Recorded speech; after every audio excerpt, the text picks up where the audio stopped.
എൻ്റെ mobile numbers, എൻ്റെ social media accounts, എൻ്റെ യൂട്യൂബുകൾ ഇതിൽ നിന്നും സൈബർ വഴിയോ ഓട്ടോമാറ്റിക് വഴിയോ വൃത്തികെട്ടതായാലും വൃത്തിയുള്ളതായാലും കമൻ്റ് അയക്കുന്നതോ മറ്റുള്ളവരെ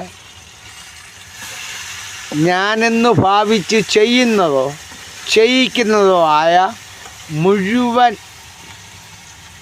മൊബൈൽ കമ്പനികൾ വെരിഫൈ ചെയ്തെടുത്തതിന് ശേഷം ഏത് കമ്പനിയുടെ മൊബൈൽ നമ്പറാണോ ആ കമ്പനിയുടെ ലേബർ വർക്ക് ചെയ്യുന്നത്, ആ കമ്പനിയുടെ പേരിൽ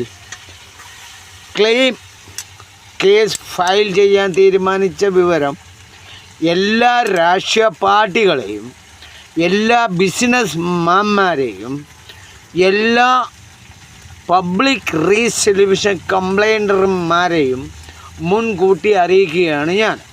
മനസ്സിലാവുന്നുണ്ടല്ലോ എല്ലാവർക്കും?